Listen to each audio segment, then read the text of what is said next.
The following organizations have provided funding for this Into the Outdoors television series. When we see a dam like this, few of us imagine what the river and its ecosystems used to look like before all this happened. But today, with thousands of outdated dams across the country facing possible removal, communities are now faced with two huge questions. What's the worth of restoring a river? And how can dammed rivers like this be restored?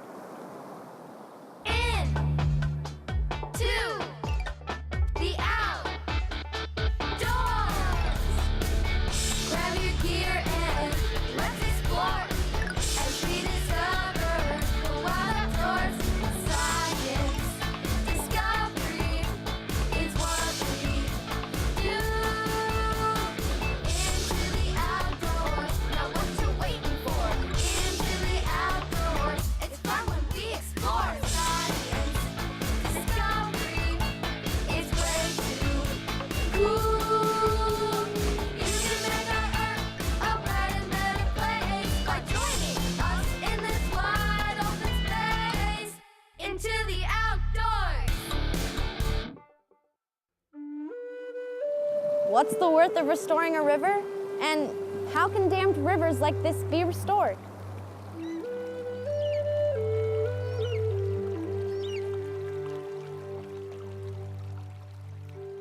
In today's society, we're hung up in this notion or idea that man can influence and develop and take advantage of the environment and natural resources to their own benefit without impact.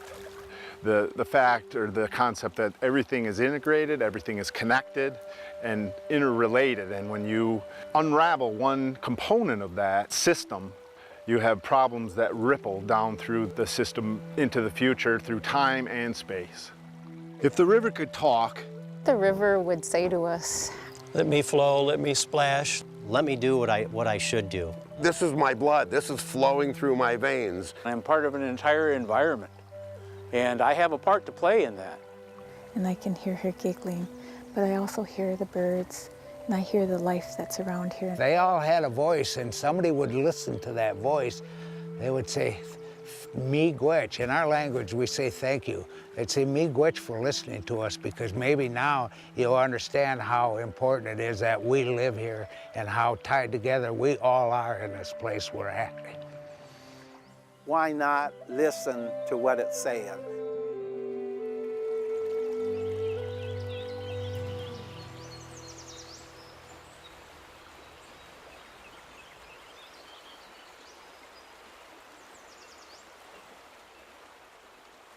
So who determines the worth of a river?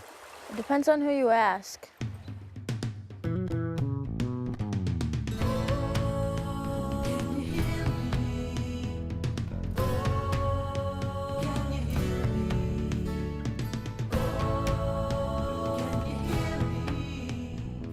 Depending on your perspective. You'll get 10 different answers. What entity, what source, what person, what divine spirit? depends on who you talk to.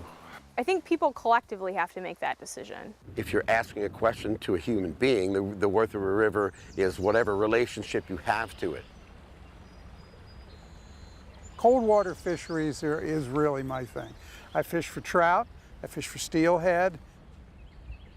And I think that's why a lot of fly fishermen fly fish, because it really, the water running around your legs will really remove the stress from your body.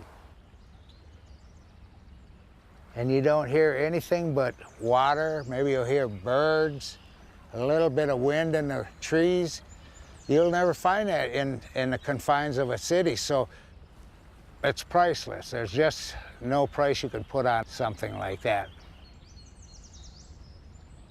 As a biologist or ecologist, I might determine the worth of a river based on its ability to produce high-quality fisheries, good water quality. The Boardman River it's a world-class fishery, and there's a reason that it supports a world-class fishery, because it has really, really cold water.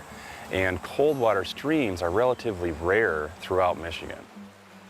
But cold water streams support fish species that are really sensitive to environmental degradation.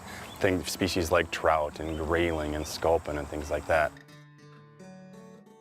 The ecologist looks at a river and sees all the connections to everything as we move up and away from the river in the riparian corridor. It absolutely is hundreds of micro ecosystems connected together.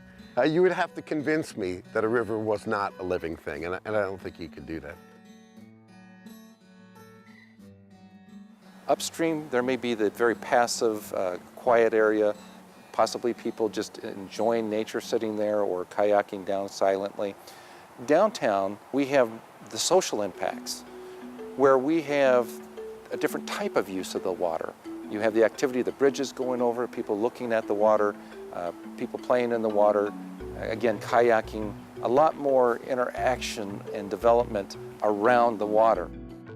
So it's a social aspect of the health of a community to utilize its best assets. And let's face it, the water is the best asset here.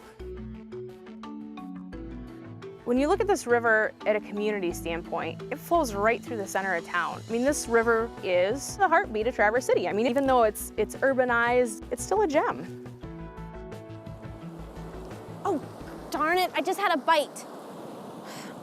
So how would you determine the worth of a dammed river near you? And whose voices should carry the most weight?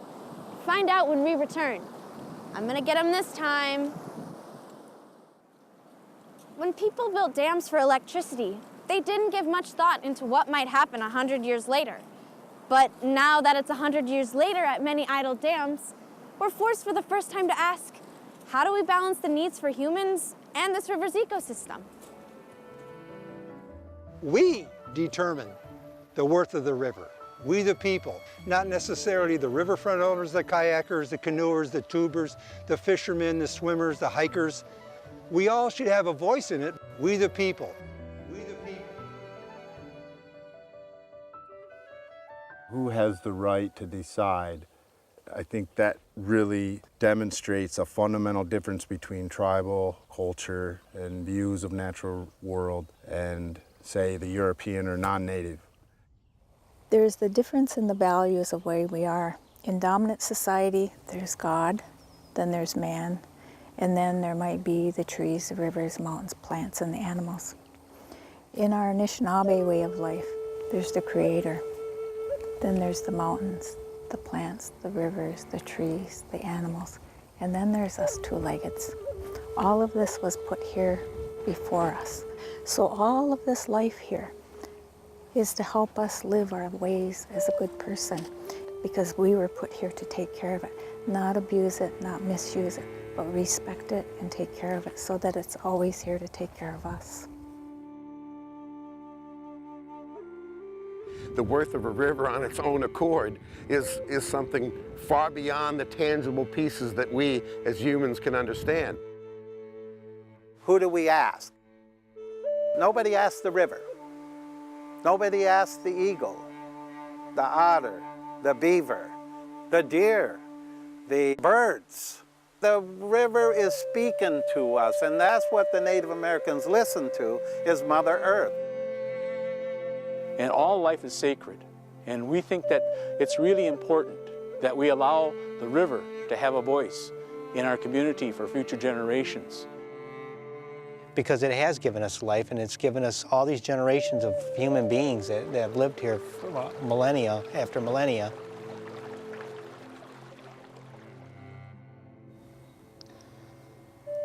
We know the river has a voice through us and in our work and the songs and the ceremonies that we do on her behalf, that in her words, we know that she's alive, that the water is alive, and that the spirit of that water, comes to us and talks to us, and that we are speaking on her behalf.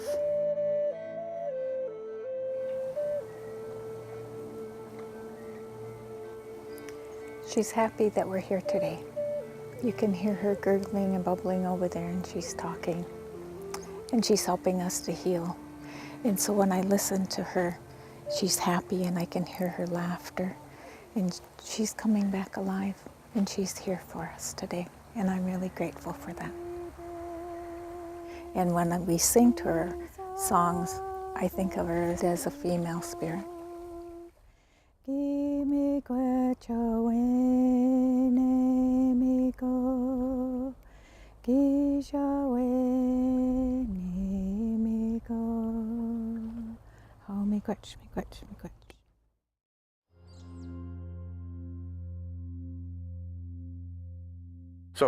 thousands of folks, hundreds of hours in meetings, got together and looked at 84 different options and decided on this system the best thing to do was remove 3 of the dams and modify the 4th.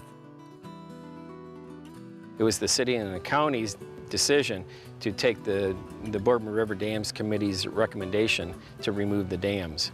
And April 9th of 2009, in a joint meeting between the county and the city voted to proceed with dam removal, and the city commission voted to authorize the city manager to begin looking for funds to remove dams, and their decision came later.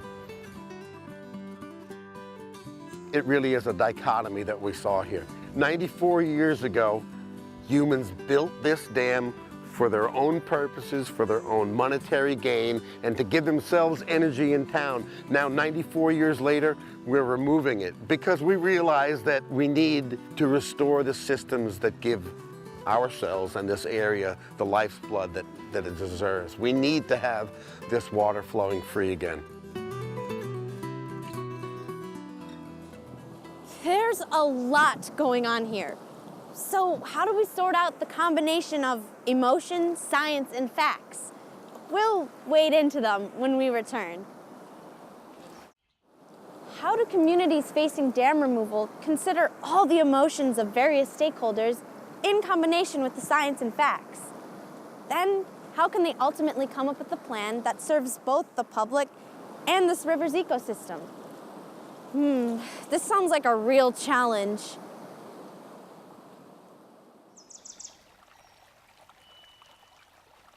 What happens when you have so many stakeholders?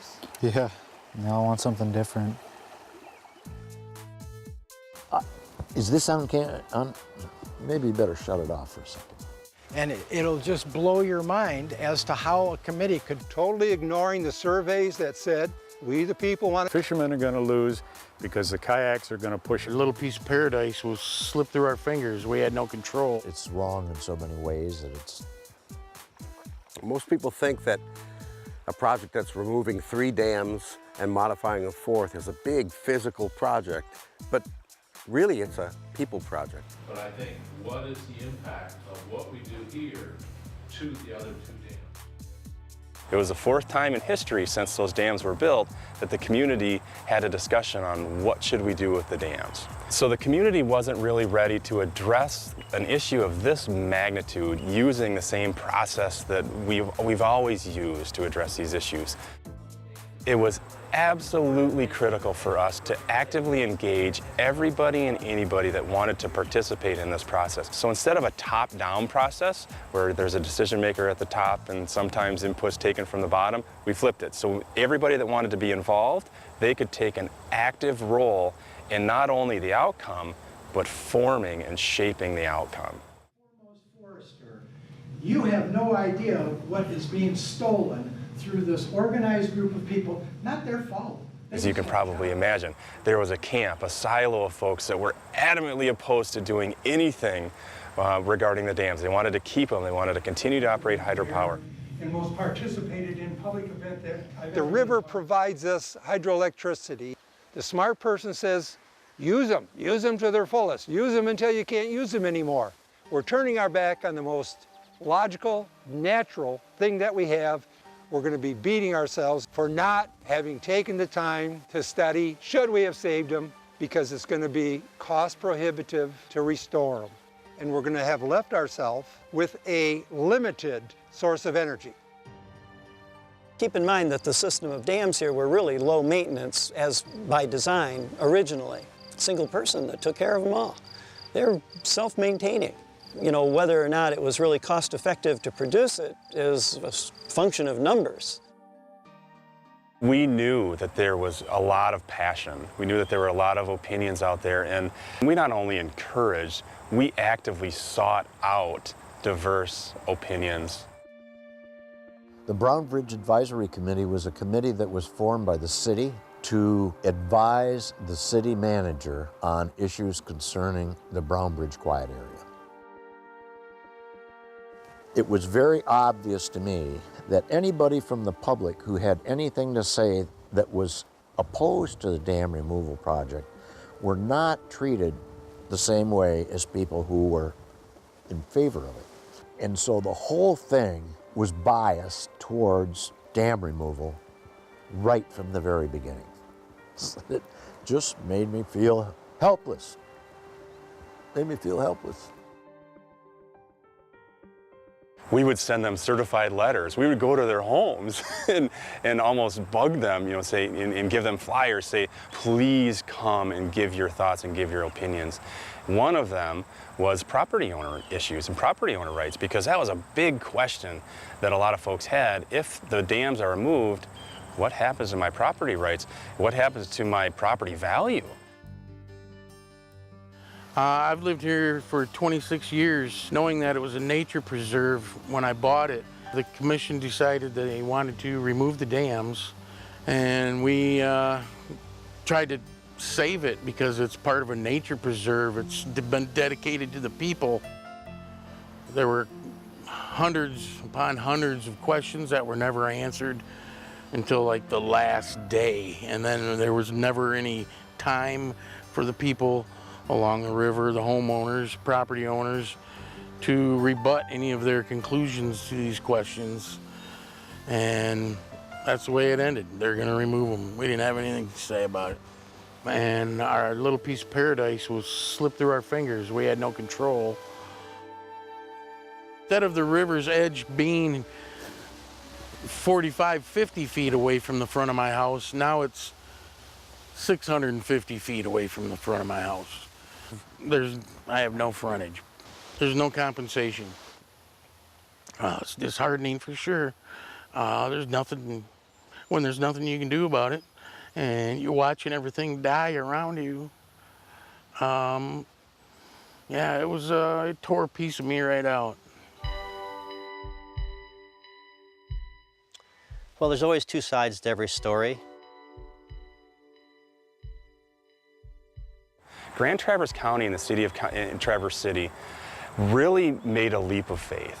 And the county and the city still maintain their autonomy for the decision-making process, but they also allowed the community to form this Boardman River Dams Committee that embraced anybody and everybody that wanted to participate in any meetings. We actually had, from 2005 to 2009, when the decision was made, we had over 200 public meetings. We had over 1,000 people actively participate. We used that input to form the foundation for the engineering and feasibility study to look at the pros and cons of removing, modifying, or keeping the dams. If you were interested in the project, you volunteered and you were on that team. You helped form the project, and you helped form and develop how we were going to assess the pros and cons of dam removal, retention, or modification. It was never one person. It was never 5 people. It was never 40 people. It was literally hundreds of people involved in this. Despite all the pros and cons of removing a dam, let's say they decide to remove a dam. Sounds simple. But as you're about to see, it's far from simple and full of surprises.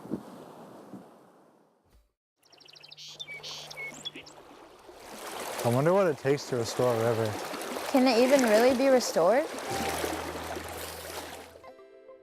What we have discovered is that the stream downstream of where the old dam is actually repairing itself and has done a lot so far. One, the water is much colder, which is great for trout. When you see a brook trout in a river in Michigan, you know it's good water. You know it's cool water, you know it's clean water. They're not a very tolerant species. And they're our state fish, right? So they're kind of a treasured species. And when we came in here before the dam was removed, we would see great numbers of brown trout and a few brook trout. Let's say 5 brown trout for every 1 brook trout. And since the dam has come out, we've slowly seen that change to the point where last year we were 50-50. Half of our catch was brown trout and half of our catch was brook trout. When we saw that shift, even without looking in the temperature data, we knew something significant had happened in this stretch, because now you know the fish community is actually responding to that too.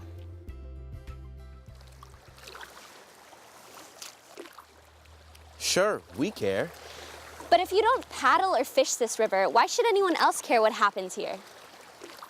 If we get to the point where all of these systems flowing into Lake Michigan are reconnected, they're healthier, they're putting clean, cold, fresh water out into Lake Michigan, the whole Great Lakes Basin benefits from that.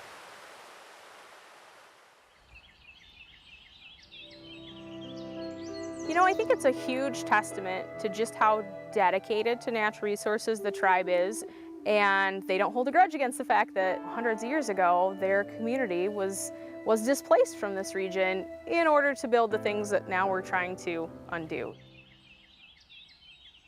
Maybe we never will get back to that point of the way it was, and maybe the species of trees and bushes that lived along the river that got drowned when it was dammed up. But restored means that the other relatives have a chance to live better. Their quality of life improves. It really isn't about us. It's about everything that surrounds us, like Fish Nation, Deer Nation, Bird Nation, all the living things, and then generations to come. And so seeing that river being restored to a degree is enough to make me feel real good about it and feel good about the people and the organizations that did that. Like they say, it takes a village to raise a child. It takes more than a village to bring this earth back and to clean it up. And so I ask other natives when I get a chance, what kind of an ancestor will you be? And that's a big question that everyone should ask themselves. I think the river is going to be beyond our expectations. I think she's going to glow, she's going to gleam, and she's going to be more beautiful than she ever was.